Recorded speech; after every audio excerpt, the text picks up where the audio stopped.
wiped the sweat from his forehead with the back of his gloved hand.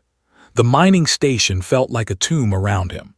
Empty corridors stretched in all directions, filled with nothing but the sound of his own breathing and the hum of failing life support systems. He had been working alone on this abandoned station for 3 weeks now. The job was simple in theory. Fix the main power unit, salvage what he could, and get out before the corporate lawyers showed up to claim the wreckage. In practice, everything on this old Terran mining station seemed designed to break at the worst possible moment. The main processing unit sat in the center of the station like a metal heart. Pipes and cables ran from it like arteries, feeding power and resources to the rest of the facility. Had spent days studying the ancient blueprints, trying to understand how the original engineers had built this thing 50 years ago. Just one more connection, he muttered to himself as he crawled under the massive hydraulic press that controlled the primary ore crusher. The press was easily 10 feet tall and weighed several tons. When the station was running, it would crush raw asteroids into manageable chunks for processing.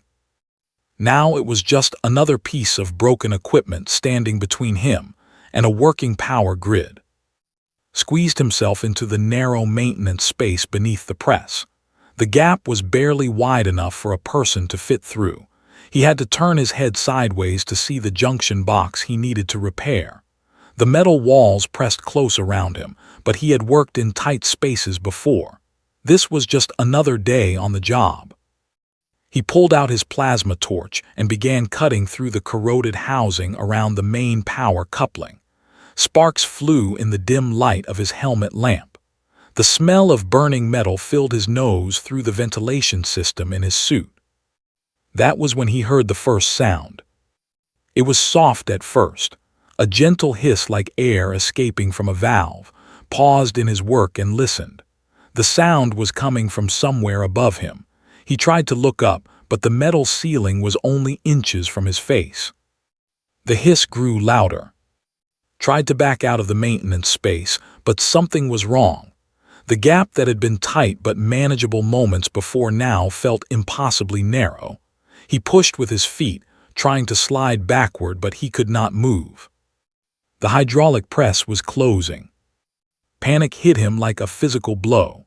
Pushed harder with his legs, trying to force himself out of the shrinking space. The metal walls pressed against his shoulders and chest.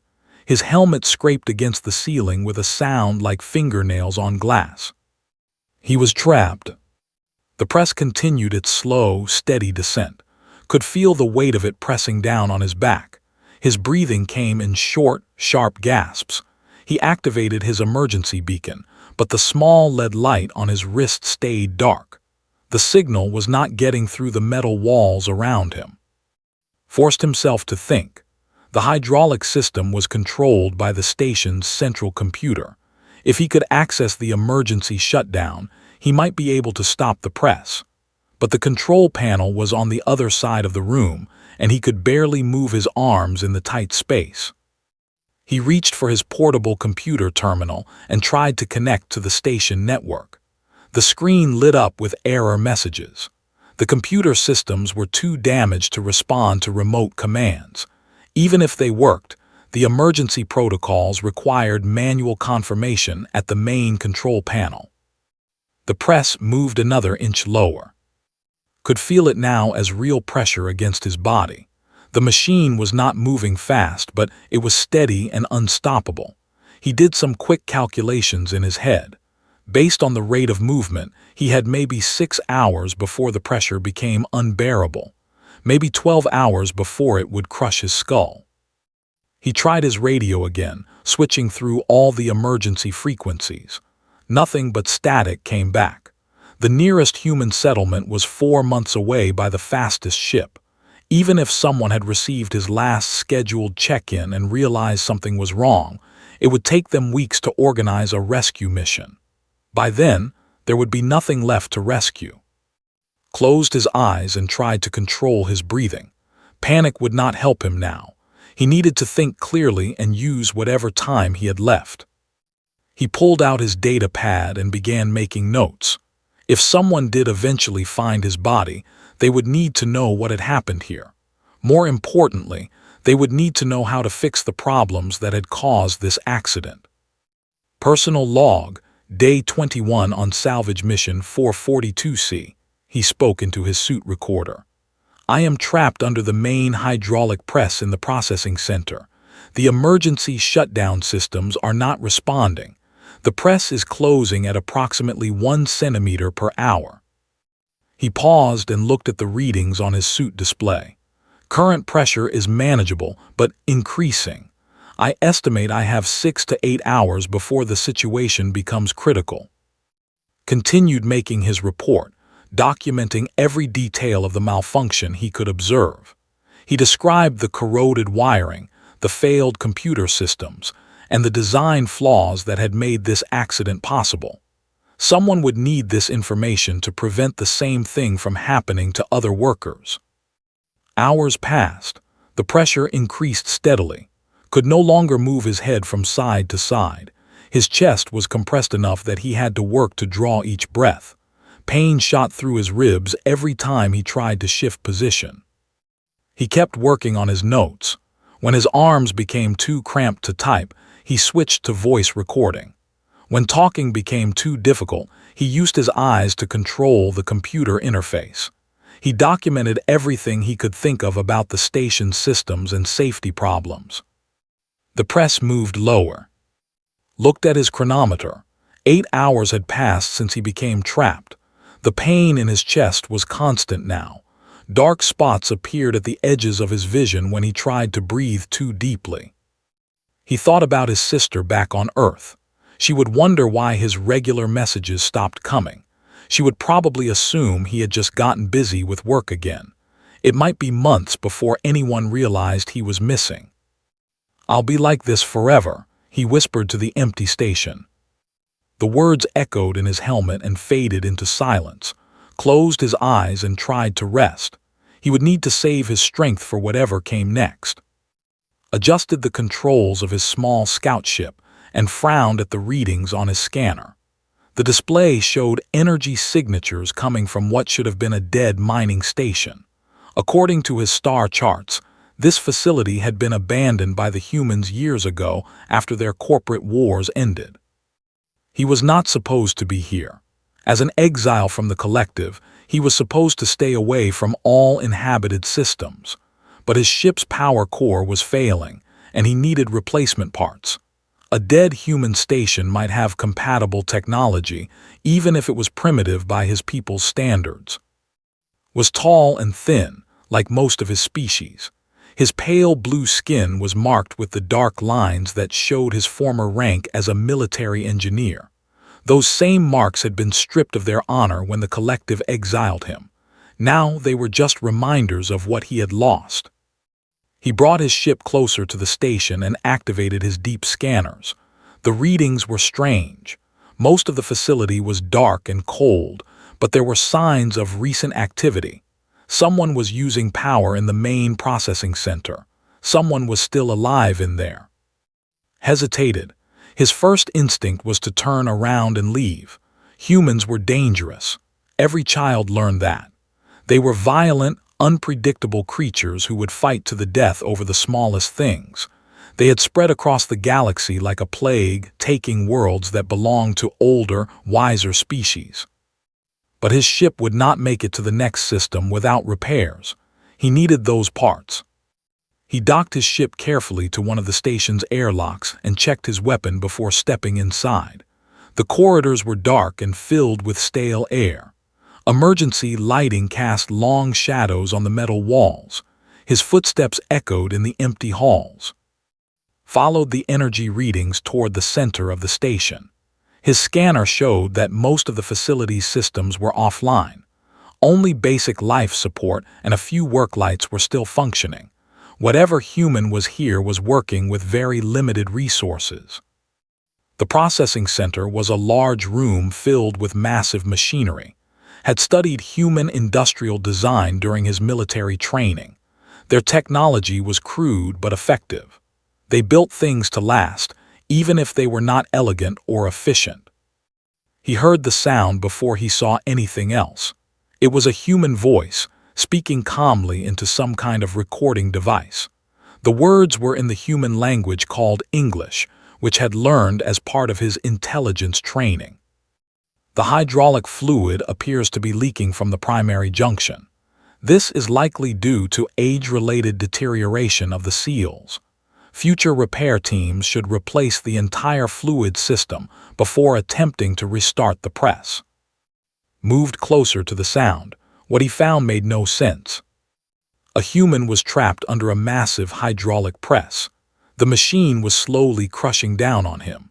The man's head and upper body were caught in a gap that was only a few inches tall. He should have been screaming in pain or begging for help. Instead, he was making technical notes. Personal observation. The human continued speaking into his recording device. The emergency shutdown protocols failed due to corruption in the main computer system. Recommend installing manual backup controls that do not require computer access. Stared at the trapped human. This made no sense according to everything he had been taught. Humans were supposed to be emotional and irrational. When faced with death, they were supposed to become violent or desperate. This human was calmly analyzing the machine that was killing him. The human noticed presence. He turned his eyes toward the alien without moving his head, expected fear, anger, or demands for help. Instead, the human looked curious. "Are you real or am I starting to hallucinate?" the human asked. His voice was strained but steady. "The pressure might be affecting my brain." Did not answer immediately. He studied the human's face. There were stress lines around his eyes and his skin was pale from pain, but his expression was alert and intelligent. "I am real," said finally. "I detected energy signatures from this station. I came to salvage parts." "That makes sense," the human nodded slightly. "Most of the good stuff is probably in the engineering sections. The processors in Bay 7 are military grade, still functional as far as I know." Blinked in confusion. The human was giving him advice about which parts to steal, while he was dying. "You are trapped," said, stating the obvious. "Yes, hydraulic press malfunction. I've been stuck here for about 10 hours now." The human's tone was matter-of-fact, as if he was discussing the weather. "The emergency systems are offline. I estimate another 6 to 8 hours before the pressure becomes fatal." "You seem very calm for someone who is dying." The human managed a weak smile. "Panic won't change the math. Either someone finds a way to get me out or they don't. Getting upset about it won't help." This was not how humans were supposed to behave. Had fought against human forces during the border conflicts. They had been fierce and emotional warriors, never surrendering even when defeat was certain. But they had also been loud and aggressive. This human was facing certain death, with the same calm that own people showed during meditation. "What is your name?" asked. "I'm a salvage engineer. What about you? I don't recognize your species." "I am of the collective." He paused. "Former collective, I am Exiled." "Exiled? That sounds like a story." Shifted slightly and winced as the press put more pressure on his ribs. "What did you do to get kicked out?" Was surprised by the question. No one had asked him that since his trial. "I refused to build weapons that would destroy human colonies." Raised an eyebrow. "You were ordered to commit genocide and you said no." "The collective believes that humans are a threat to galactic stability. They wanted me to design orbital weapons that could sterilize entire planets." Looked down. "I could not do it." "Thank you," said simply. "For what?" "For choosing to protect people you've never met. That took courage." Stared at the trapped human. Was thanking him for protecting human lives, even while facing his own death. This was the opposite of everything the collective had taught him about human nature. "I should continue my salvage mission," said, though he made no move to leave. "Of course. Like I said, Base 7 has the best components. Also, if you're looking for fuel, there's a hidden cache in storage compartment C12. The corporate inspectors never found it. Again, the human was helping him. Even trapped and dying, was sharing information that would benefit the alien who had come to steal from his species' abandoned station. Looked at the hydraulic press. His engineering training let him understand the machine's design. It was old but well built. The human was right about the timeline. In a few more hours, the pressure would crush his skull. Could this machine be stopped? Asked. Maybe. The manual controls are over there. Indicated a panel on the far wall with his eyes. But they require 2 people to operate safely. One to handle the release valve, another to monitor the pressure readings. If you do it wrong, the press could drop suddenly and crush me instantly instead of slowly. Walked over to examine the control panel. The human technology was primitive, but the logic was clear enough. It would indeed require precise coordination to operate safely. You have studied this problem, he observed. I've had a lot of time to think, replied. I figured if someone ever did show up, they'd need to know how to get me out without making things worse. Looked back at the trapped human. Had spent his time facing death by developing a rescue plan for whoever might eventually find him. He had remained rational and helpful even in his darkest hour. This was not the savage, emotional human that collective propaganda had described. This was someone worthy of respect.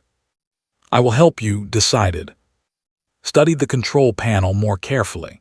The human technology was basic compared to what his people used, but it was also more direct. Every switch and lever had a clear, obvious purpose.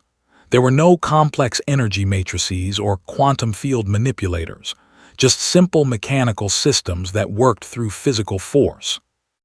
The problem, explained from under the press, is that the safety systems are designed to prevent exactly what we want to do. If the pressure drops too fast, the press will fall under its own weight. That would crush me instantly instead of slowly. Nodded, he could see the engineering logic. The hydraulic system was designed to lower the press gradually and safely. The emergency releases were meant to stop the process completely, not reverse it. We need to raise the press slowly and steadily, said, but the hydraulic pumps are not responding to commands. That's because the main computer is corrupted, replied. The automated systems keep sending conflicting signals to the pumps. They shut down to prevent damage. Pulled out his portable scanner and examined the hydraulic machinery. His device could interface with most technology through universal energy patterns, but the human systems were too primitive. They used physical connections and simple electrical signals instead of the energy fields his scanner was designed to read. My tools cannot communicate with your technology, he told. That's okay. We can work around it. Paused to take several shallow breaths. The pressure was making it harder for him to speak in long sentences. See that manual override valve next to the main pump. Found the valve was describing.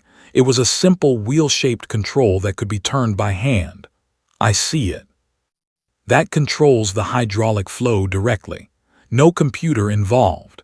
Turn it slowly counterclockwise to increase pressure in the lift cylinders.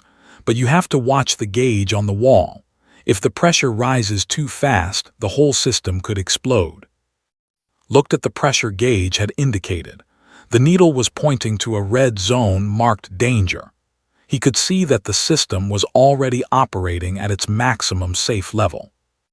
If I increase the pressure, will it not cause the system to fail? Not if we do it right, said. The gauge shows total system pressure. But we're going to redirect some of that pressure from the crushing cylinders to the lifting cylinders. The total might actually go down. Was impressed despite himself.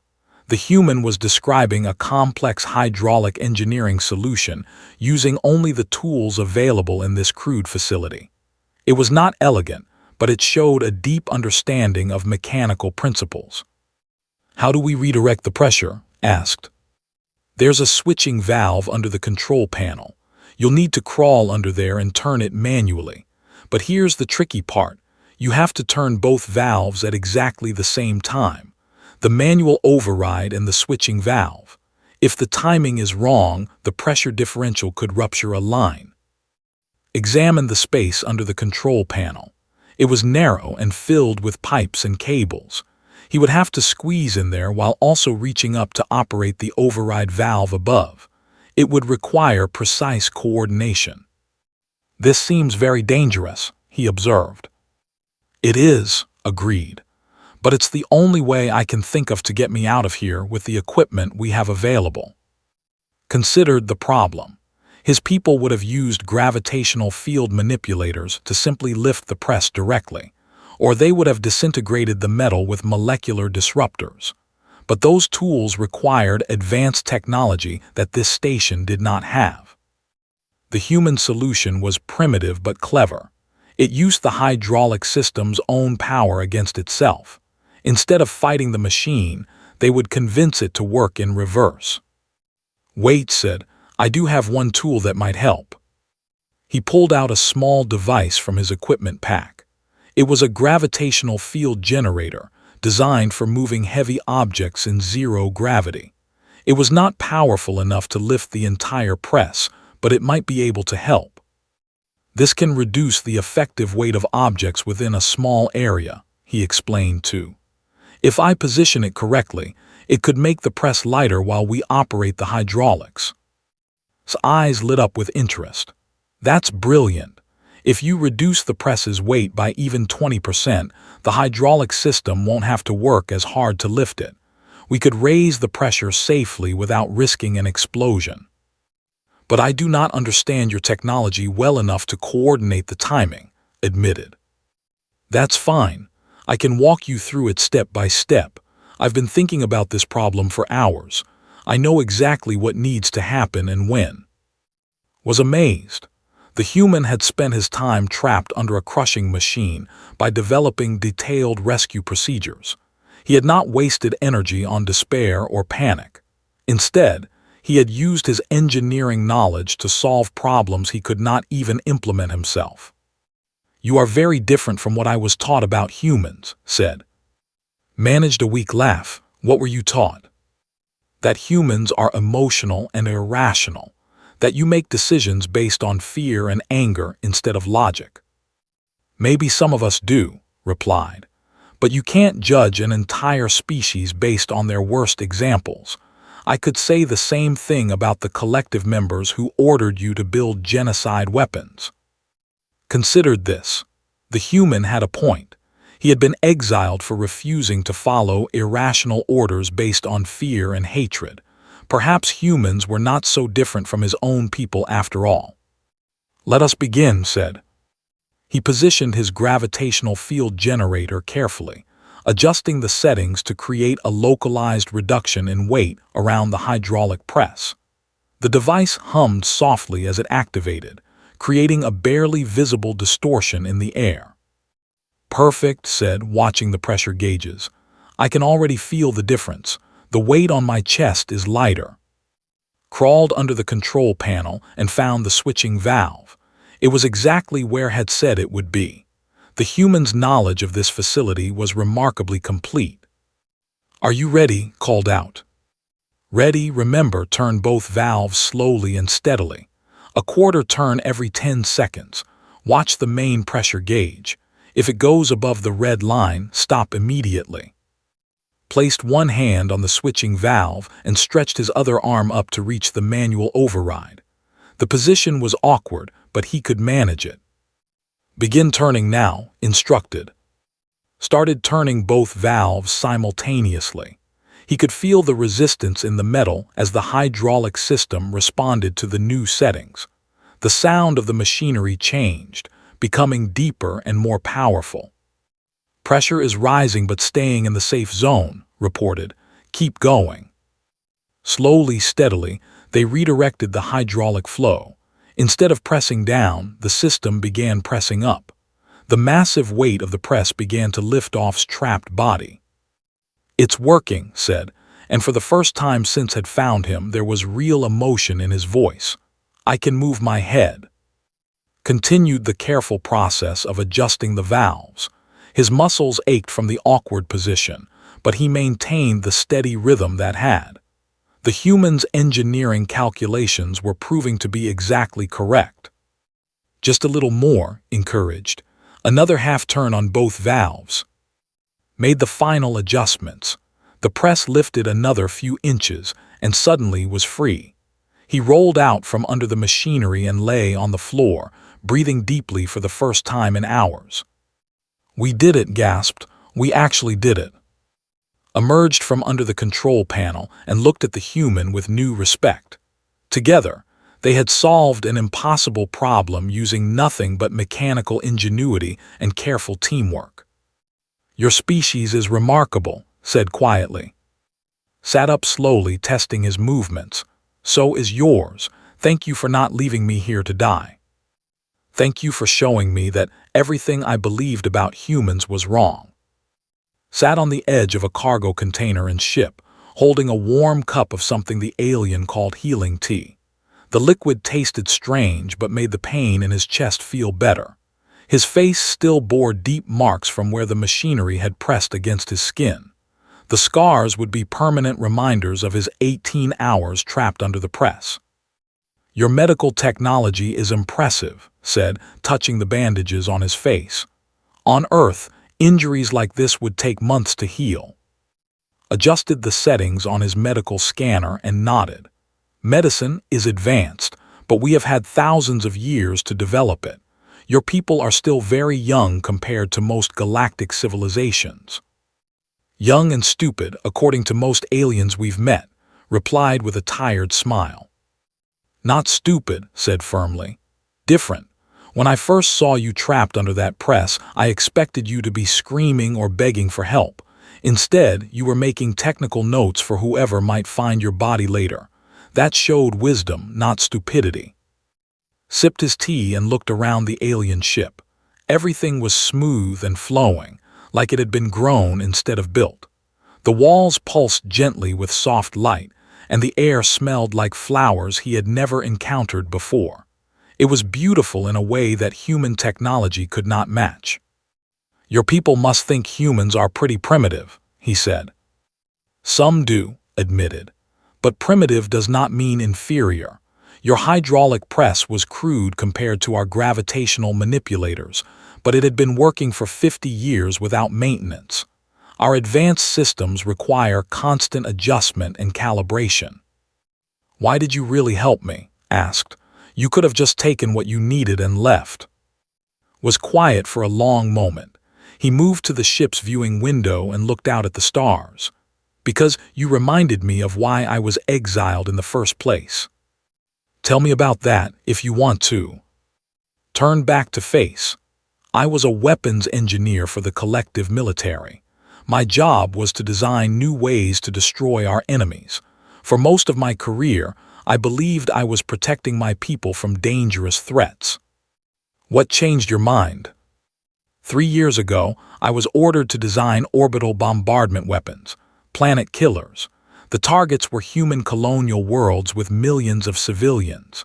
His pale blue skin darkened slightly, a sign of emotion in his species. The military commanders said humans were spreading too fast, taking resources that belonged to older civilizations. Set down his cup. "They wanted you to commit genocide." "Yes. They showed me intelligence reports about human expansion. Your people were moving into systems that other species considered their territory. But when I read the reports carefully, I realized most of these worlds were uninhabited. Humans were not taking planets away from anyone. You were just growing and spreading like any successful species does. But your people saw that as a threat." "Some did. They were afraid that humans would eventually become too powerful to control, so they decided to stop your expansion before it became a problem." Sat down across from. "I refused to build the weapons. I said that destroying entire planets full of innocent people was wrong, no matter what threat they might pose in the future." "That must have taken courage," said. "Or stupidity. The collective does not tolerate disobedience, especially from military engineers. They stripped me of my rank and exiled me from all collective worlds. I have been wandering alone ever since. Studied the alien's face, looked tired and sad in a way that went deeper than physical exhaustion. Do you regret it? No, said without hesitation, but I did wonder if I had made the right choice, until I met you. What do you mean? You spent your time trapped under that machine by trying to help whoever might find you later. Even facing death, your first thought was to make things safer for other people. That told me everything I needed to know about human nature. Felt uncomfortable with the praise. I'm just one person. You can't judge my entire species based on me. But I can judge the civilization that produced you, replied. The collective teaches its children to fear humans because you are violent and unpredictable, but you are not violent. You are protective. There is a difference. I don't understand. Leaned forward. Violent species destroy things for pleasure or profit. Protective species only fight when something they care about is threatened. Everything I have read about human history shows the second pattern, not the first. Thought about that? You might be right. Humans do fight a lot, but usually we're fighting to protect something. Our families, our homes, our freedom. Exactly. And that protective instinct is what made other species afraid. They saw humans who would never surrender, never give up, never stop fighting for what they believed in. To species that prefer negotiation and compromise that looked like madness. But to you, it looks like something else. It looks like courage, said simply. The courage to stand up for what is right, even when the odds are impossible. Finished his tea and set the cup aside. What will you do now? You can't go home, and helping me probably didn't improve your situation with the collective. I do not know, admitted. I have been wandering for 3 years, fixing my ship with salvaged parts and avoiding collective patrol ships. It is not much of a life. What if there was another option? What do you mean? Stood up and walked to the viewing window. Outside, he could see the abandoned mining station where they had met.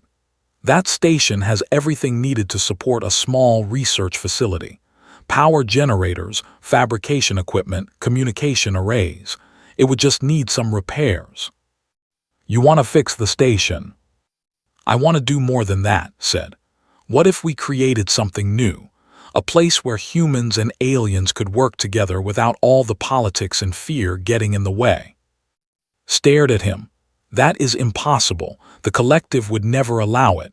Neither would your human governments. Who says they have to know? Turned back to face the alien. That station is in unclaimed space. No government has jurisdiction there. We could start small, just the two of us.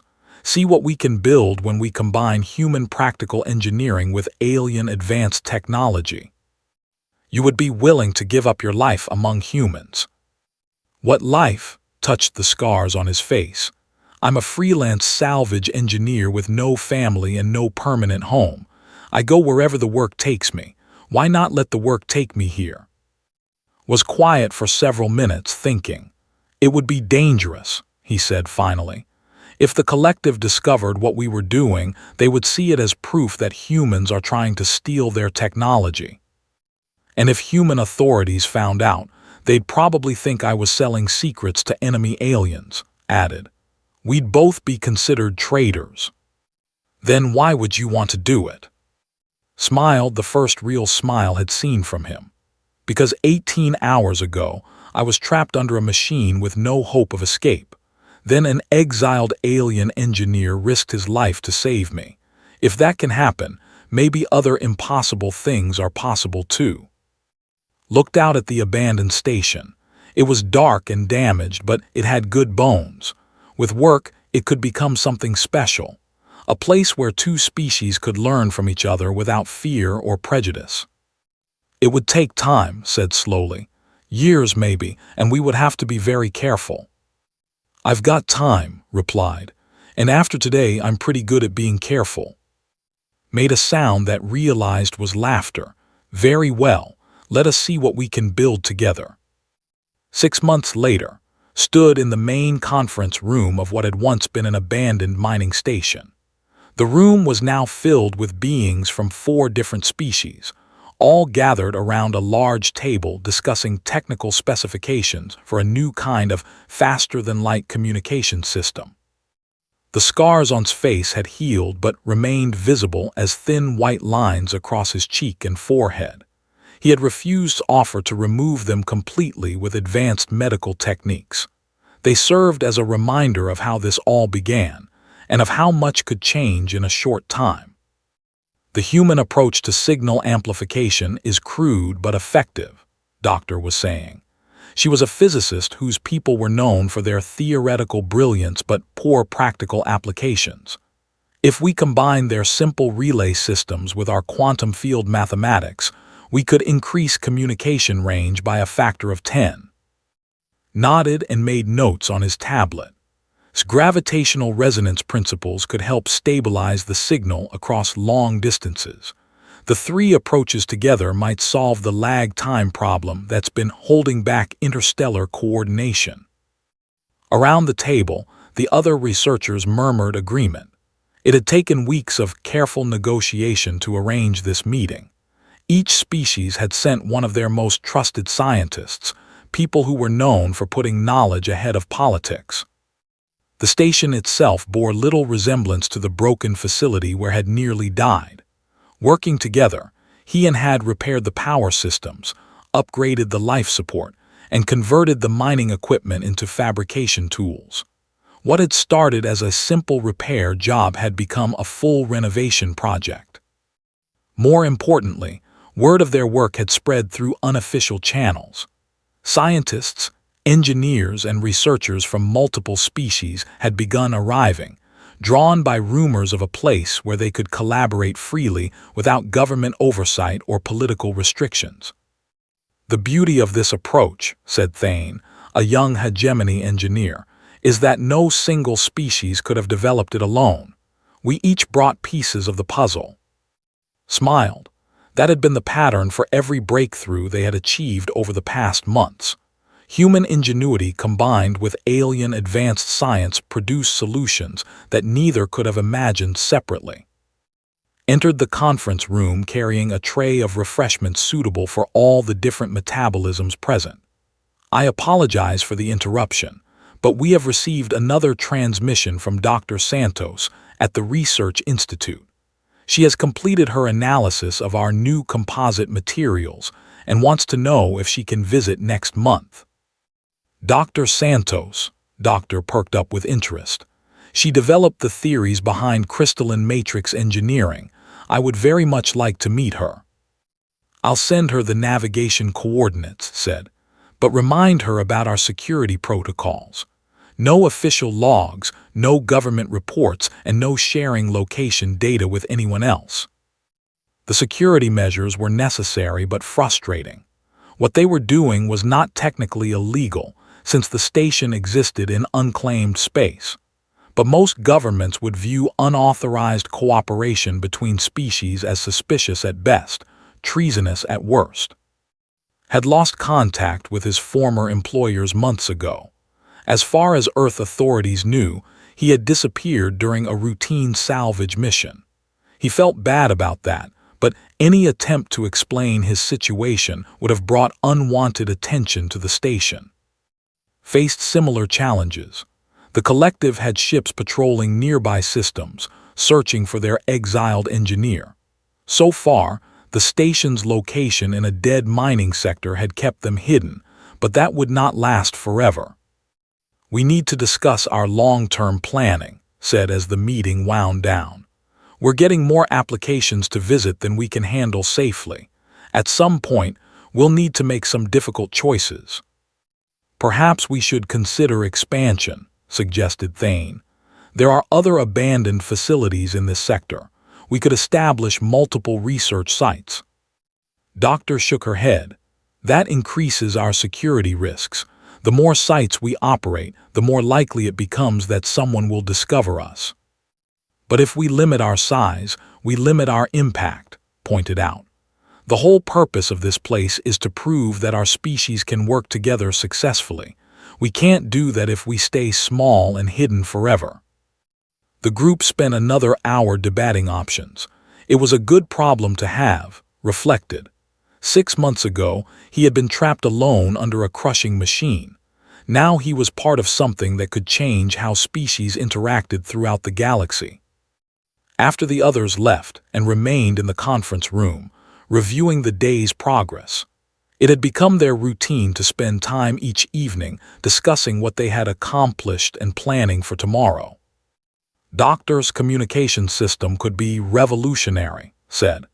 Instant communication across interstellar distances would change everything. If we can make it work, cautioned. The theory is solid, but we're still missing some practical components. We will find them, we always do. Paused and looked at his friend. Do you ever regret staying here? You could have returned to Earth and resumed your normal life. Touched the scars on his face thoughtfully. This is my normal life now, and honestly, I can't imagine wanting to go back to working alone. Even knowing the risks we face. Especially knowing the risks. Stood up and walked to the viewing window. Outside, he could see ships from 3 different species docked to the station. Every species we've met has told us that cooperation between humans and aliens is impossible, that our peoples are too different, too suspicious of each other. And yet here we are. Here we are, agreed, proving them wrong one research project at a time. Joined him at the window. The collective still believes that humans are a threat to galactic stability. When they learn about this place, they will try to destroy it. Let them try, said with quiet confidence. We're not doing anything wrong. We're just sharing knowledge and working together to solve problems. If that threatens them, it says more about their insecurities than our intentions. You sound like the human the collective was afraid you would become, observed with amusement. How so? Stubborn, unwilling to give up, determined to keep fighting for what you believe in, no matter what the odds. Laughed. Maybe they were right to be afraid then, because I'm not giving up on this, not ever. Neither am I, said. We have built something important here, something worth protecting. They stood together in comfortable silence, watching the stars through the station's viewport. Tomorrow would bring new challenges and new opportunities. More scientists would arrive, bringing fresh ideas and different perspectives. The work would continue to grow and evolve. Thought about the message they were sending to the galaxy, even if most people would never hear it. Humans and aliens could work together. Different species could share knowledge and solve problems cooperatively. Fear and suspicion were choices, not inevitabilities. The scars on his face would always remind him of how this journey had begun. Trapped and helpless, facing certain death, he had still tried to help whoever might come after him. That same spirit of cooperation and hope now filled every corridor of the station. You know what I think, said finally. What? I think we're just getting started. Smiled, an expression he had learned from his human friend. I believe you are right. Outside their window, the stars shined with infinite possibility.